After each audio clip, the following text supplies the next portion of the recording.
येथे वेदांतिका माने यांच्या पदयात्रेद्वारे मतदारांच्या भेटीगाठी।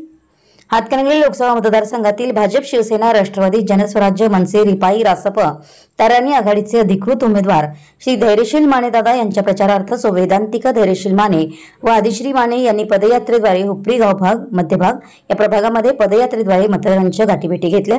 हुपरीसाठी 52 कोटी रुपयाचा निधी खासदार धैर्यशील माने दादा यांनी दिला असून त्या निधीतील प्रत्यक्ष कामास सुरुवात झाली असून मग गिरीमाळी मळा, वसाहत रस्ता असेल किंवा सूर्या तलाव बहुतांशी काम असेल किंवा अंबाबाई मंदिरातील हॉलचं काम असेल, शिवस्वराज्य भवनच्या साठी जो मंजूर झाला नाही देतो नगरपालिकेच्या खात्यावर वर्ग झालेला असून त्याचं काम थोड्याच दिवसात सुरू होणार आहे। यावर वेदांतिका माने यांनी लोकांना धैर्यशील मानेंना का निवडून द्यावं याबद्दल स्पष्टच बोलल्या। हुपरी जुने बस स्थानक येथे खासदार धैर्यशील माने दादा यांच्या प्रचार कार्यालयाचा शुभारंभ वेदांतिका माने यांच्या हस्ते करण्यात आला। यावेळी हुपरीतील प्रतिष्ठित व ज्येष्ठ कार्यकर्ते, ग्रामस्थ उपस्थित होते।